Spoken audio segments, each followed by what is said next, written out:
What's up YouTube? Alex here with Mojave Repeater, and today we're going to be talking about the Baofeng UV-5R and its place in the tactical environment.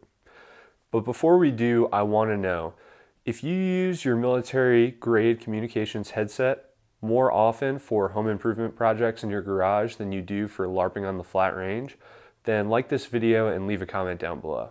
There's a hot debate on the internet right now about the Baofeng and its place in tactical situations, and people are really going at each other over this.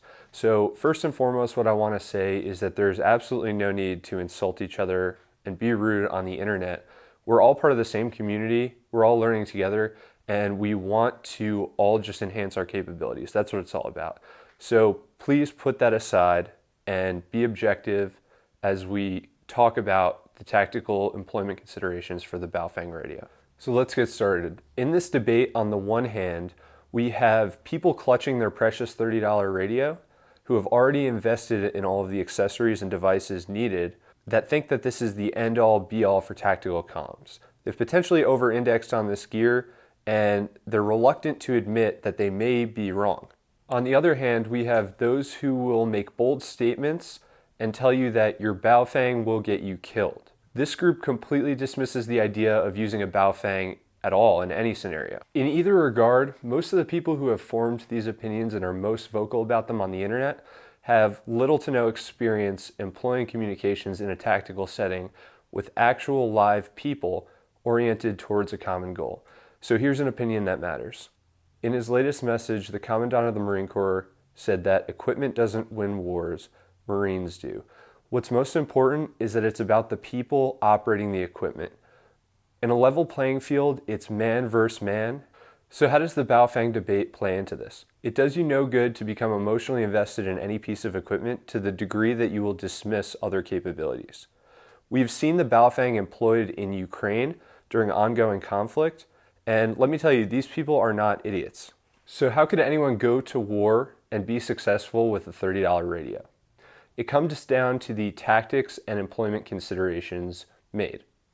As long as you have an objective assessment of the capabilities and limitations of your equipment, then you can mitigate its limitations through tactics, techniques, and procedures, what are known as TTPs. And guess what? In the absence of preparedness and the availability of more capable equipment or the funds to procure them, it's much better off to use what is available to you, and that's what these people have done. Any decision in any conflict is a risk-based decision, and that is the key point here.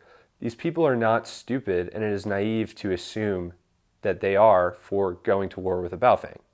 They made a risk-based decision with the understanding that it may pay off in terms of momentum or speed against an enemy force, who is also just human, might I add. So what should your risk calculation look like in employing this gear? You need to go into it with the understanding and the assumption that you're being listened to at all times if you're transmitting on an analog radio like a Baofeng.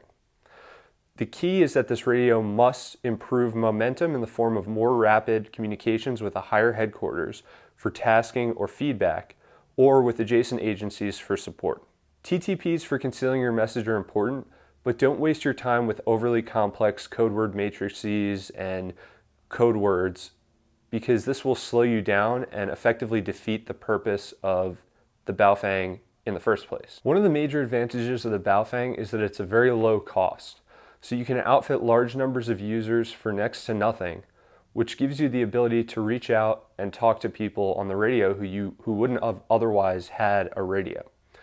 This in itself is a major advantage because it gives you the ability to organize larger groups of people.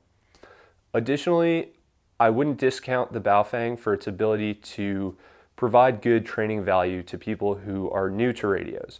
I think it's a great tool and training aid to get people interested in radio comms in the first place. But please don't build your personality around this radio. It's foolish to build your plan around only this radio if you have the time and resources to explore more capable equipment.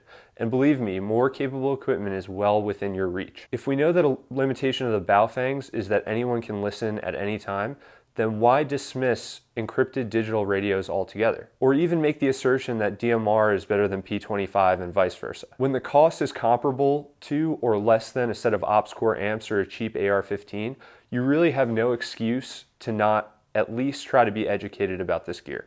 The advantage here is that no code words or phrases will ever amount to the difficulty of decrypting true AES 256 encryption. And just having that encryption capability on your radio alone can help you build momentum by not having to rely on those pro words and phrases. This presents a major dilemma to an opposing force. Additionally, if you present yourself as a one-dimensional threat to an enemy by limiting yourself to one type of technology, then you're making yourself an easy target. This creates a very flat, simple signature for an enemy to identify and deny. To all of you, I challenge you to diversify your communications platforms.